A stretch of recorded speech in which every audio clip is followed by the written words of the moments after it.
So it's about 6:55 and we are supposed to start by 7 p.m. I just wanted to make sure that all is in order before 7 p.m. on the dot. So we have like 5 minutes more before we commence what we actually have for today.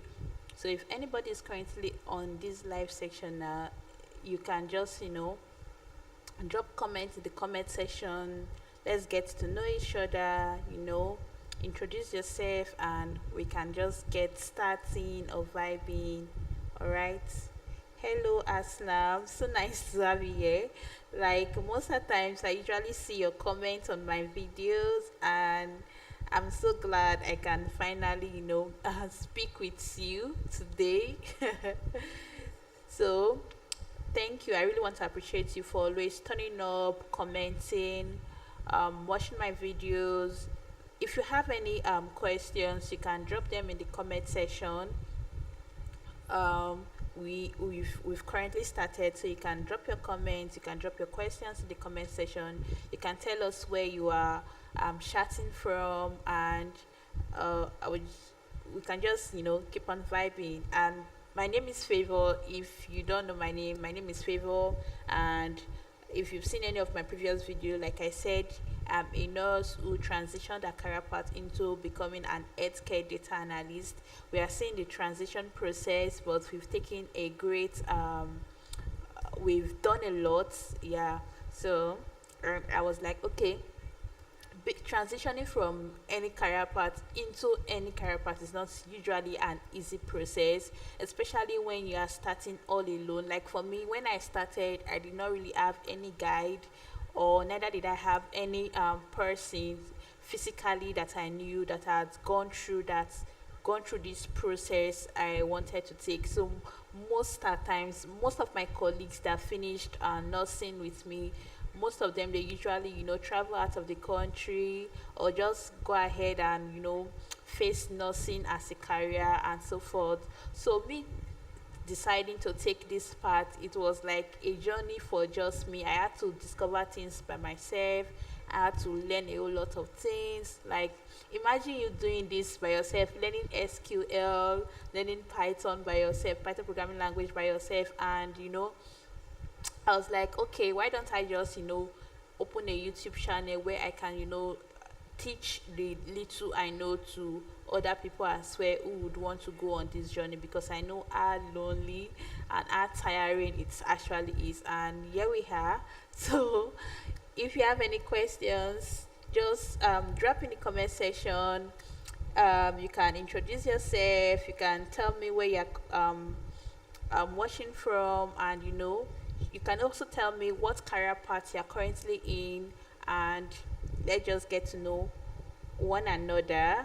So nice having you guys here. Okay.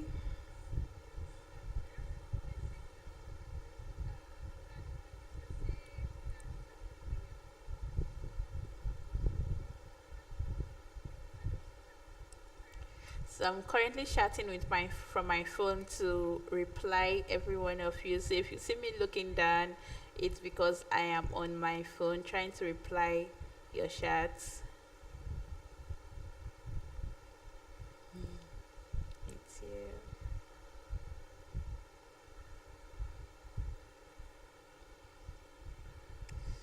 All right. So it's almost 7 p.m. on the dot, and today we are going to be looking at a data set which we've currently looked at, which we've currently talked about. Um, that's the cardiovascular data set. We are going to be looking at how I went about carrying out data analysis on that data set. All right.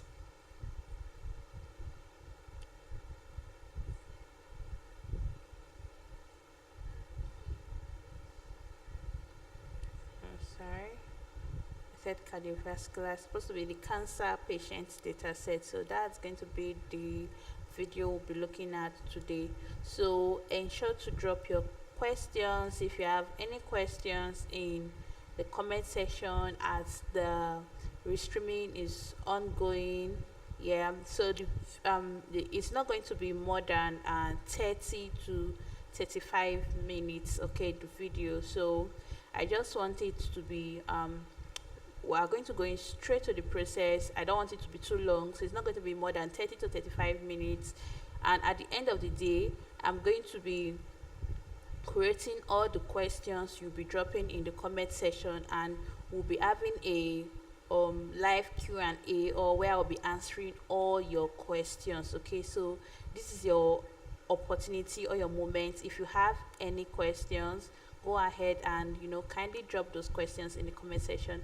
And also make sure you share this link to your friends or your colleagues that are interested in becoming healthcare data analyst or learning how to analyze healthcare data. This is an opportunity for you to ask me questions, and I will be answering every one of you. All right, so without wasting time, let's just go right in. I think we have about 7 people on the live chat on the stream right now, and that's already encouraging, and I appreciate each and every one of you for joining. Okay,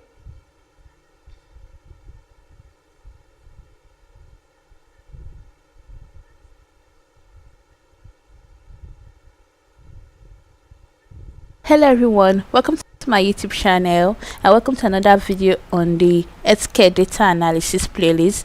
So on our today's video, we'll be carrying out exploratory data analysis on another healthcare data. Today we'll be looking at cancer data. This data set was gotten from Kaggle, so you can search for the UAE cancer patient data set on Kaggle, and you'll be able to download the data set. So this is the data set. This data set contains information regarding patients in UAE. We have the patient's demographic, their diagnosis details, treatment information, health-related factors, and the outcome of their treatment. So as I said earlier, you can just search for this on Kaggle and go ahead and download this data set if you would love to code along with me. Okay, I'll also be dropping the link on the description section so that you can click on that link and it will take you directly to the data set for you to download and code along with me.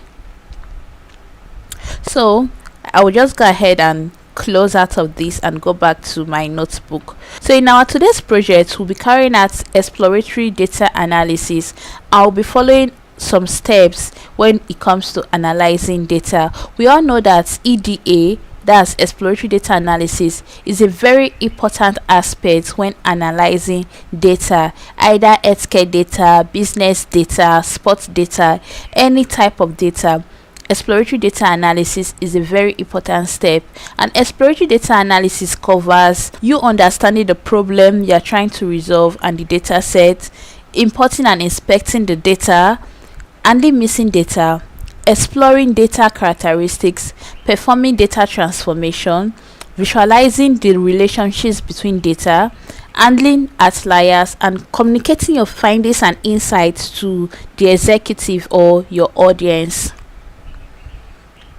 So we'll be following these steps. I think there are up to 8 steps here. So we're following these 8 steps to carry out a typical exploratory data analysis of this data set. So if this is your first time being here, ensure to subscribe to my YouTube channel. Also ensure to share this video to your friends, loved ones are interested in analyzing healthcare data. So with that being said, let's dive right in. So the first thing we are going to be doing is import those libraries we will be using, right? So what are those libraries we need for analyzing our data? Pandas, NumPy, Matplotlib, and Seaborn for data visualization. After that, the next thing we're going to be doing is reading our file into our Jupyter notebook. Remember, you've downloaded this data set, right? And it has been saved on your system. It could either be under your download section or your desktop section on your system, wherever it's been saved. So you have to read it into your Jupyter notebook. And how do you do that? This is the part to where this file is being saved on my system. So you can see it's saved under the download section of my system, and this is the name of the data set. Okay, and this is the additional extension, which is usually the type of that file. Is it a CSV file? Is it an Excel file? And so on. So you are going to be adding that extension to it, and with this you're able to read in your data set using the pandas.read_csv method. Now if you call the .head method on this data frame which we've read in, we'll be getting the first 5 rows of this data set. So you see we've gotten our data frame. This data frame contains various columns and numerous rows. So for now we don't know how many columns we have in our data set, neither do we know the number of rows, right? But we can see the different columns we have in this data set. Remember, this is an healthcare data. This is a data set containing patient information. So the first column is the patient's ID. This ID is used to represent the patient, okay? So for healthcare data, instead of filling in the patient's name, we usually use IDs to represent those patients for confidentiality and privacy, right? So for each patient we have unique IDs representing each patient. So we have their various ages, we have the gender column where we have female, male, and probably any other gender. We have the nationality column, Emirates column, the diagnosis date, that's the date a patient was diagnosed of having cancer, the type of the cancer, the stage, the treatment type. You know, for treatment of cancer it can either be radiation, surgery, chemotherapy, and etc. So the treatment type, the treatment start date, that's the date the patient started treatment, the hospital which this patient is taking the treatment, the primary physician which is the doctor attending to this patient, the outcome, did this patient recover, is the patient dead, is the patient still undergoing treatment. So that's for the outcome column. The death date, this column is going to give us information regarding if the patient is still alive or if the patient is dead during the process of undergoing treatment. We have the cause of death, smoking status, comorbidities. Comorbidities are disease or medical condition that is simultaneously present with another in a patient. So for comorbidities, we're looking at what are those other disease that was present when this patient had cancer also. So we'll also be looking at ethnicity, the weight column, and the height of these patients. So that's for importing and inspecting our data. The next thing we're going to be doing still under inspecting the data is looking at the shape of this data set. So how many rows do you have in this data set? How many columns do we have in this data set? To do that, we use the dot shape attribute to get this answer. So using the dot shape attribute, we cannot see that we have 10,000 rows in this data set and 20 columns. Another thing we can do to get further information regarding our data frame is using the .info method. So just as the name sounds, .info, it gives you more information regarding your data frame. Calling the .info method on our data frame, we'll be getting information regarding the number of rows, the number of columns, but also showing us the names of each columns, if they contain any null values, and the data type of the column. So for the patient ID column, now you can see we have 10,000 rows of data, meaning we don't have any missing value, right? Then it also tells us that the type is an object represents string value. Okay, so for the age, it tells us that we have 10,000 rows of data and it's an integer numbers. Okay, so gender, it tells us we have 10,000 rows of data and it's a string. So it gives us information regarding each column we have in our data set. So you can see for the death date we have 992 rows of data, meaning we have missing values. So technically we'll be assuming that for those missing values, it represents that those patients are still alive. For the cause of death, we also have 992 rows of data. So the next thing we'll be doing on our exploratory data analysis is to handle missing data. Very important when you are analyzing data, any sort of data, either healthcare data, business data, sports data, you need to handle your missing values. Most of the times, not all data that are missing, or not all missing values in a data frame are actually missing values, just like our data frame we have right here. So to check for missing values in your data frame, you use the .isNA method, or some people also make use of the .isNull method. So you can either use this method or use the .isNA method. Any of these methods are going to work, okay? And calling the .isNA method is going to return boolean values of true and false if you have missing values in those columns. But to get a sum, like you want to get the total number of missing values in that column, I'll be adding the .sum method on it. So I'm trying to say, okay, give me a summation of how many missing values I have in each of this column. So with this, you can say we have 0 missing values in these columns where we have 0 values, while for the date we have 9008 missing values. For course of date we have 9008 missing values. So this information is actually corresponding with this findings we got earlier when we were using the .info method, right?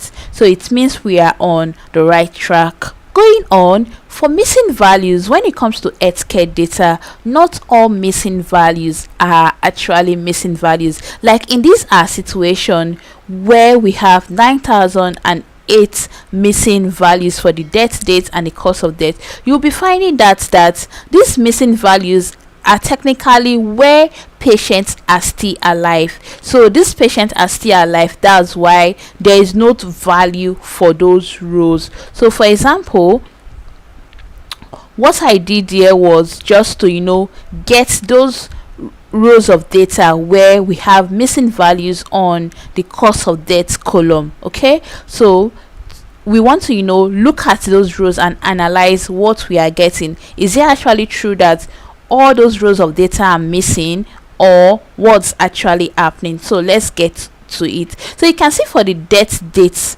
rows, these are the rows we have missing values. When we look at this outcome, you will see recovered, meaning the patient did not die, right? So because the patient is still alive, there is no date of death and there is no cause of death, right? So you can see under treatment, meaning the patient is still alive. Okay, so that's where when it comes to missing value, you have to analyze your data. You have to look at your data. Are these values really missing, or there are more information I have to get from this data set? So imagine we didn't analyze this data and we just assume that since it said those values were missing values, we decided to drop those rows that were missing values. We'll be dropping a whole lot of information, a whole lot of valuable rows of data from our data set. So handling missing values, the way you are going to handle your missing values is a very important step when it comes to analyzing your data. You should know what rows you have to drop, what rows you have to retain. Are those rows you want to drop, are they going to be bringing more insight into your data set, so that your actions you are going to be taking is going to commensurate to the insight you want to draw out from your data set? So for these missing values, I'm not going to be dropping them since they are not technically missing values, right? So I'll be leaving my data set just the way it is. The next thing I will be doing is to check for duplicates. There are some times, when you are filling in data sets, the person who is doing the data collection might make mistakes. You might input a patient ID twice, or might fixing a duplicate of a patient's information twice. Okay, so that's why we have to check for duplicates in our data set. Are there any rows of data that are occurring twice? So we can use the .duplicated method to get those values, and we can call on the .sum to give us a summation of any duplicate we have in the data set. So with this, you can say we have 0 duplicate values in your data set. In case in a situation where we have duplicate values, we would now go ahead and analyze those values and see, okay, are these really duplicate? And if they are, we go ahead and drop those duplicates from our data frame. So the next data cleaning we'll be doing is to convert data types. So initially, when we read in our data frame, you would see we have some columns of data where we have our diagnosis dates, and this should be in date data type, right? We also have our treatment start date, and also I think we the death date, right? The date the patient died. So we have 3 dates columns, and if we look at the data types, we would see that these date columns were actually saved as strings. They were saved as objects. We would have to convert this to a date data type, because if we don't convert it, when we want to carry out analysis that are relating to date, it will be difficult because it's here as a string or as an object date type. So how do I go ahead and convert this data to a date data type? The first thing I did was to call on the dtype attribute to confirm the data type of the column we should be converting. So for diagnosis date, we could see that it turns up that it's O, which represents an object or a string. So we'll be importing the library which we'll be using for this conversion. That library is the datetime library, and we'll be calling this as DT.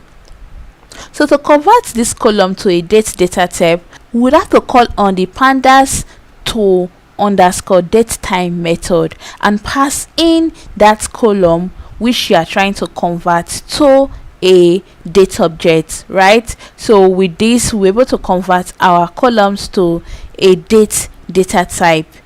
So you can see that it's not a difficult process, right? You just have to call on pd.to underscore datetime and pass in the name of that column which you are converting. I did that also for the treatment underscore start to date columns. Remember, we had 3 columns, right? The diagnosis dates, the treatment start dates, and the death date column. So I actually left the death date column. So if you are coding along with me, you can go ahead and do that by yourself.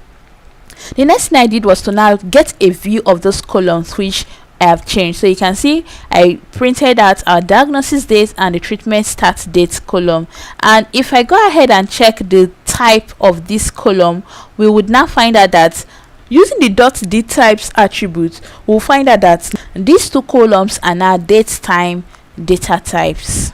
So the next on our exploratory data analysis is exploring data characteristics. So to explore data characteristics, I'll be creating categories from our age column. So you can remember that we have the age columns that contains the various ages for the various patients. It will be much more better if I group these various ages into certain age brackets, right? So for example, we can say from 18 to 35 years could be a young age.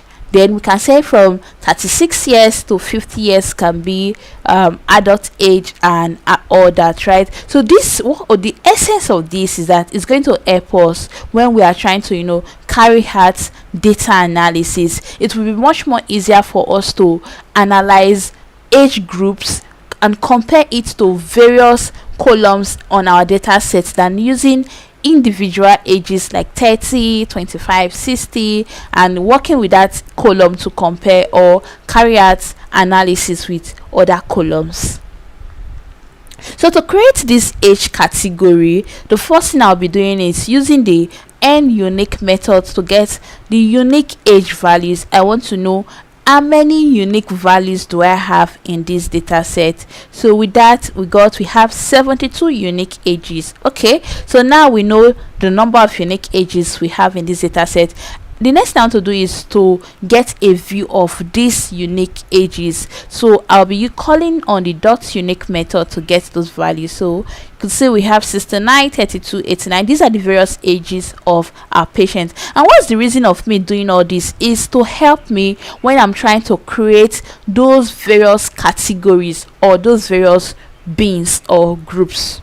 So this is going to give me information as to where am I going to be starting my range of ages from. So imagine I don't do this and I start grouping my data from 15 to, let me say, 30, and probably we check on this data set and there's no patient of age 15.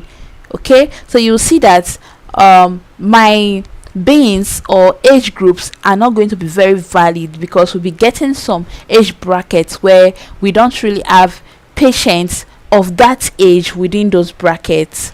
So with that being said, the next thing I did was to call on the dot describe method on the age column. So the dot describe method is going to give me a statistical view of that column. I'll be getting the minimum values, the maximum values, the mean value, the number of rows we have in that column. So you can see the count, that is the count, the mean, the standard deviation, 25%, the 50% quantile, 75% quantile values, and all that. So that's what the dot describe is going to give to us. And with this now, I'll be using this information to go ahead and create my beans.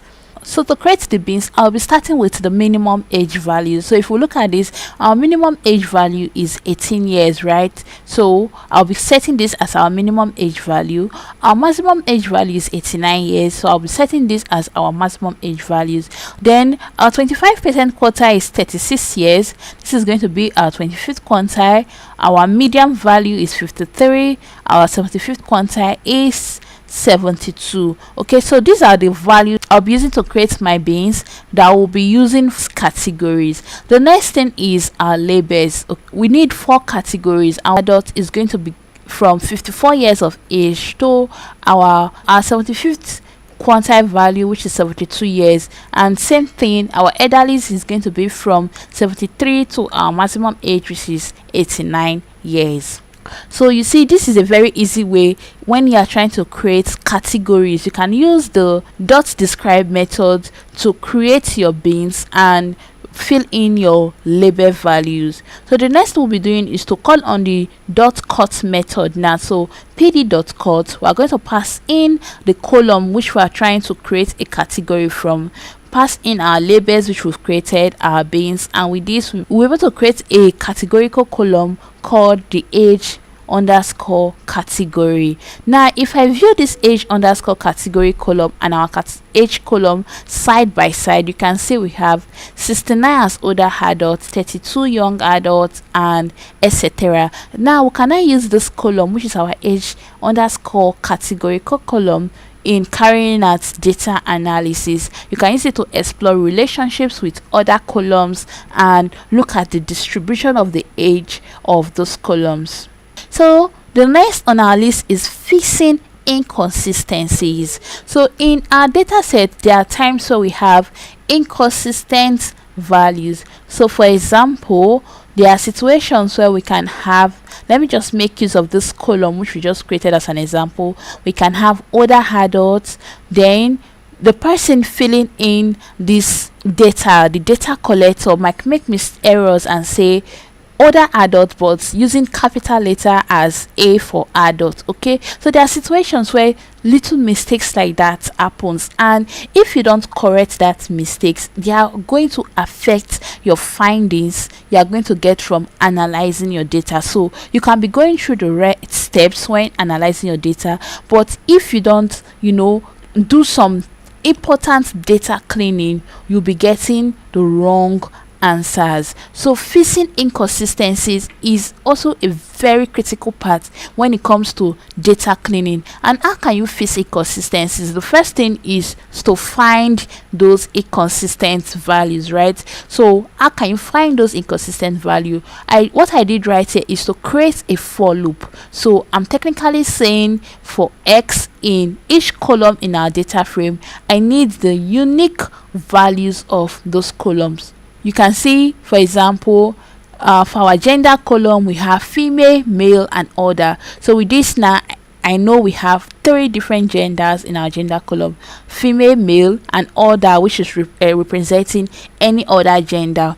Then we have the Emirati and expatriates correctly spelled.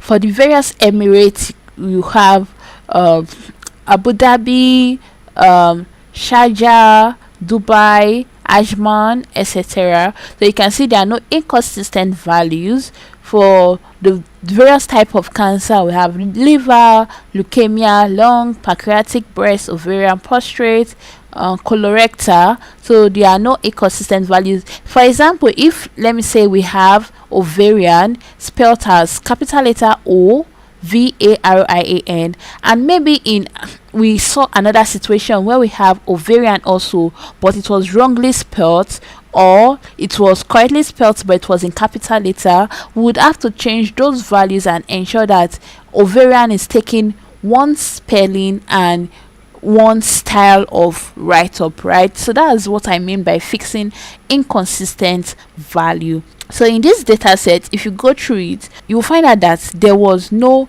inconsistent value. So since we don't have any inconsistent value, we'll be moving ahead to the next thing. The next thing we'll be doing now is carrying out a statistical analysis of our data set. So before we go into a deep dive into data analysis, there are some method you can call on your data to get statistical findings about your data set. A very important method is the dot describe method. The dot describe method, just like we talked about it earlier on, is going to give us a quick statistical insight of our data frame. So for example, calling on the dot describe method on this data frame is going to tell us the unique values, the top values, the frequency values. And one important thing about the dot describe method, that it differs the way it works. So when you are calling the dot describe method on a numerical column, it differs from the insight it's going to give to you when you are calling it on a string or a categorical column. So for example, if I want to call on the dot describe method on string value, I will have to pass in this argument stating that include should be equals to object, which is string values, right? So for string values, you can't really carry out mathematical operations, but you can carry out some operations like you can count the most occurring values, the most frequent, that's the most frequent values, right? You can count the unique values, like how many unique values do you have in that column. You can count the top values and so forth. So that's what calling on the dot describe method on our data frame gives to us. So in this situation, it tells us that for gender we have 3 unique values, and earlier on you saw we have female, male and others, right? It tells us that the top gender occurring is female and the frequency is 4985. It also tells us that we have 8 different cancer types. The top occurring is leukemia, and this is the frequency that makes leukemia the top occurring. Okay, so it gives us various information for various columns of data. So now you can say, oh, this is a table, it's giving us a whole lot of information, but it's looking a bit stressful, to be scrolling up and down and trying to get to those insights. So a better way we can do this is to create a visualization, a graph that will be showing us the findings, right? So that's the next thing I did. I created a graph that will be showing us information, insights regarding those categorical columns. So for those columns I want to view is the gender, nationality of the patient, emirate, which emirate is the patient from, the cancer type, the outcome, did this patient die, is the patient still alive, smoking status, comorbidity and ethnicity. So these are the various columns I want to look at specifically. So you could see I selected this column and I passed it into a list. The next thing I did now is to create a function. This function is called the plot underscore bar underscore graph. So from the function name you will know we are plotting a graph that will be showing us the occurrence of each value in each column. If I go ahead and click on this, so let's get we can get a better view. You can see for our gender we have female, male and others, and male is the most occurring gender. So this is confirming the information we got earlier where we got gender, 3 unique gender and the top gender as female. The next visualization is showing us the nationality, and we have 2, Emirati and expatriate, and you can see most patients were Emirati. For the Emirates, we have different Emirates. So where do these patients come from? You can see from this that most patients came from the Ajman Emirates, followed by the the Fujairah and the Abu Dhabi Emirates. The lowest amount of patients came from the Ras Al Khaimah Emirates. I hope I'm pronouncing this right because they are all sounding strange in my ears. The next thing is the cancer type. This is the next visualization showing us the cancer type. Which cancer type do more patients have? Leukemia. The next on the list is ovarian. Okay, we also have more patients with liver cancer, and for lungs, pancreatic and breast, they are almost on the same scale. Also for the prostate and colorectal, so you can see they're almost on the same scale level. Okay, so for the next thing, we'll be looking at the outcome. How many of these patients are dead? How many are still alive? How many are still undergoing treatment? So you can see we just only have a few numbers of patients that have died from cancer. We have a lot who are recovering, and quite also more who are under treatment. The next is smoking status. You could see most of these patients are non-smokers. We only have a few who are smokers, while we have some who were former smokers but they don't longer smoke. The next is comorbidities. I have explained what comorbidities is earlier. I said it's a disease that is occurring alongside with the current existing disease. So for comorbidities, we can see that most of these patients actually had no comorbidity. So it was just cancer they were passing through. It was just cancer that was the occurring disease condition. Why some few had hypertension, others had diabetes, and a few had cardiovascular disease also. So the last graph is ethnicity. We can see most of these patients were South Asian. Then for European, African, East Asian and Arab, they were most likely on same scale level. So using this visualization, you can see that we've gotten enough information regarding these various columns, information that we can just get at a glance. Okay, and you can see it's not as stressful as looking at this table. So let me go ahead and click on this so that we can get this and deprecated. So the next thing I did was to look at our numerical columns. The only numerical columns we have in this data frame is the age column, the weight and the height column. So let's call on the dot describe method on these columns. So calling on the dot describe method, you can see that our mean age is 53. The mean weight of our patients, or the average weight of patients in this data frame, is 69 kg, while the height is 169.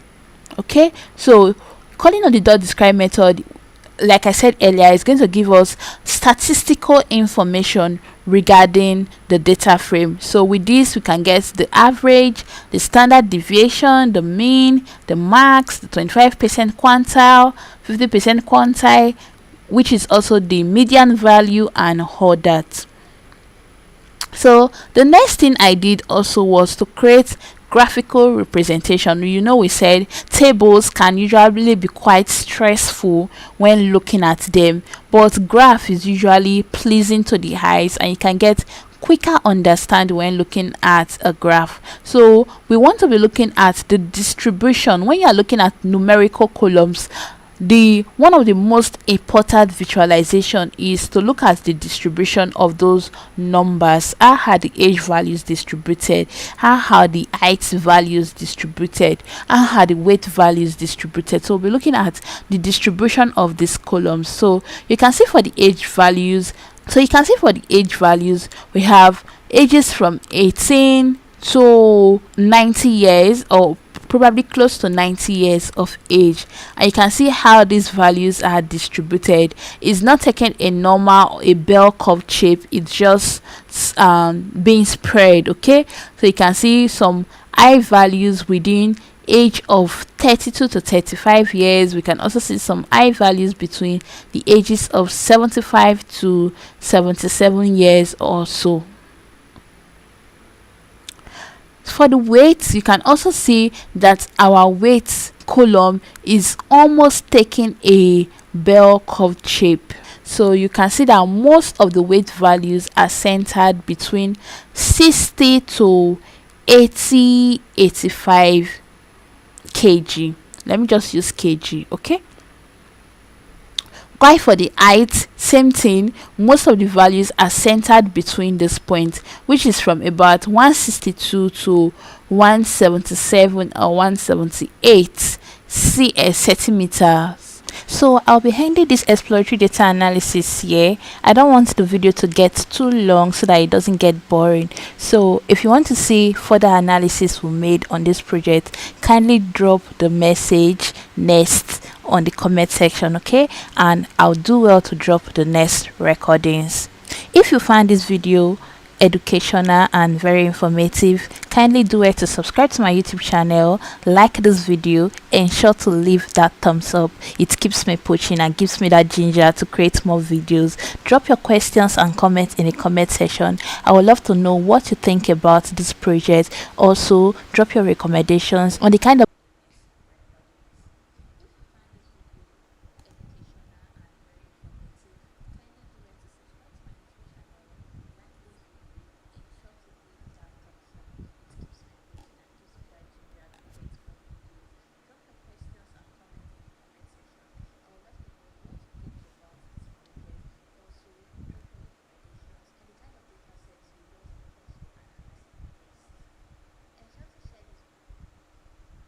Hello everyone, welcome to my YouTube channel and welcome to another video on the healthcare data analysis playlist. Hello, so on our today's video we'll be carrying out exploratory data. And are there any questions? For today we just looked at exploratory data analysis and on that data set, right?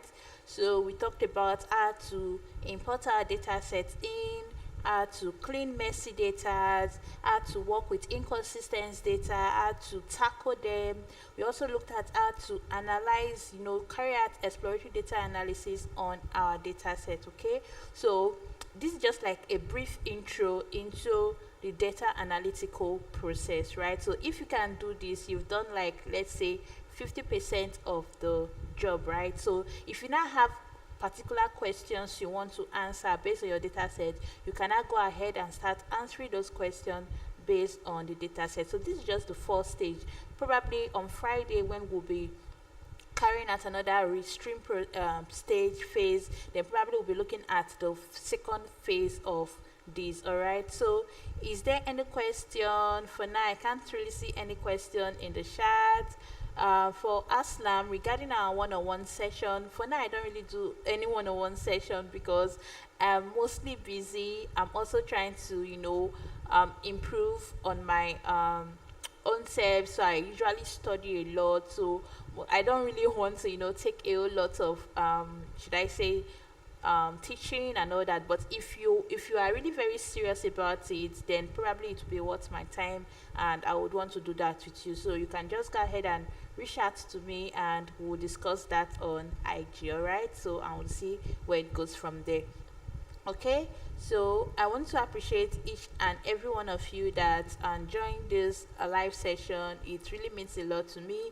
And on Friday we'll be meeting here again by 7 p.m. okay, so you see that the process wasn't very long. I haven't said it was supposed to be from 7 to 8. I was thinking to be about an hour, but we just used about 40 minutes or so because I don't want it to be too time consuming. All right, so let's meet here again on Friday by 7 p.m.